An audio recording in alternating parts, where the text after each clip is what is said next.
Standard of Practice 16-7, the fact that a client has retained a realtor as an agent or in another exclusive relationship in one or more past transactions does not preclude other realtors from seeking such former client's business. Yeah, you know, sometimes people feel, well, they were once a client, always a client. They were my client last year, you can't touch them now.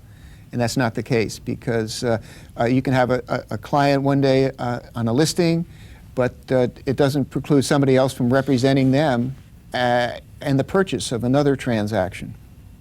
Standard of Practice 16-8. The fact that an exclusive agreement has been entered into with the realtor shall not preclude or inhibit any other realtor from entering into a similar agreement after the expiration of the prior agreement. Once a client, always a client, not the rule. That's not how it works. So that standard of practice, again, just opens this up and takes you beyond the expiration of the current agreement that somebody might have with their client. Correct. Standard of Practice 16-9. Realtors, prior to entering into an agency agreement or other exclusive relationship, have an affirmative obligation to make reasonable efforts to determine whether the client is subject to a current, valid, exclusive agreement to provide the same type of real estate service.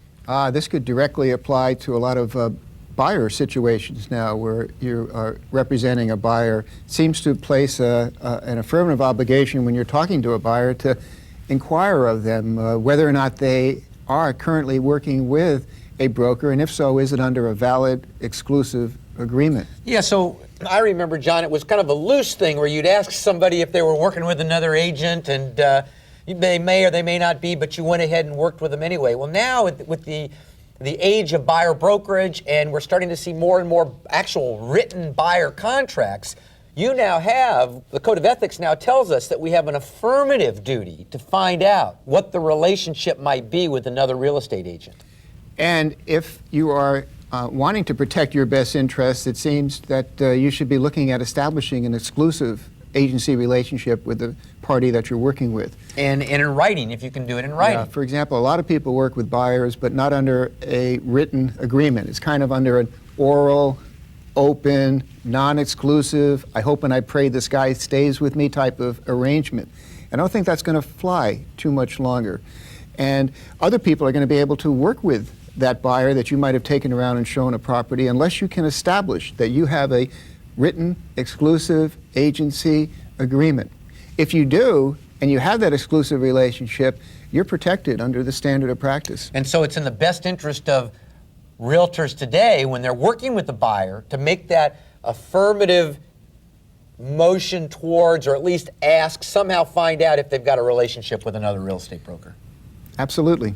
Standard of Practice 16-10. Realtors acting as agents of or in another relationship with buyers or tenants shall disclose that relationship to the seller or the landlord's agent or broker at first contact, and shall provide written confirmation of that disclosure to the seller or the landlord's agent or broker not later than the execution of a purchase agreement or lease. Not later than. At first contact. First contact. Very important. Let them know that in point of fact you have an agency relationship.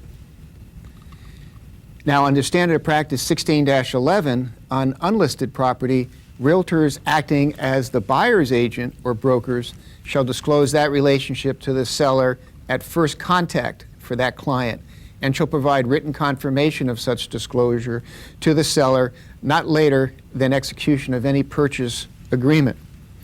And realtors shall make any request for anticipated compensation from the seller at first contact. So it's first contact now. Establishing relationships, disclosing relationships, discussions with buyers, brokers, first contact. Need to make those disclosures. Right, because it's very important so that the party you're dealing with knows what they can and cannot reveal to you. They're not going to reveal information to you if they know that you're representing the buyer in certain instances, where they might if they thought that you were representing them.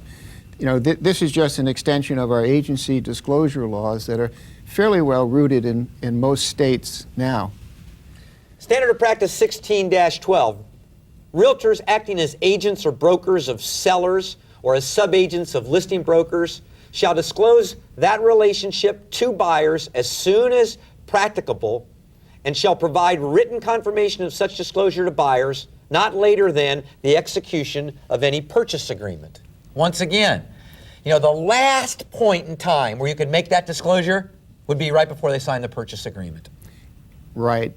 Early on, you make the disclosure, but remember, the written confirmation is going to come in to the actual purchase agreement itself. Not that you wait until that purchase agreement to make the disclosure. That's when the written confirmation can be.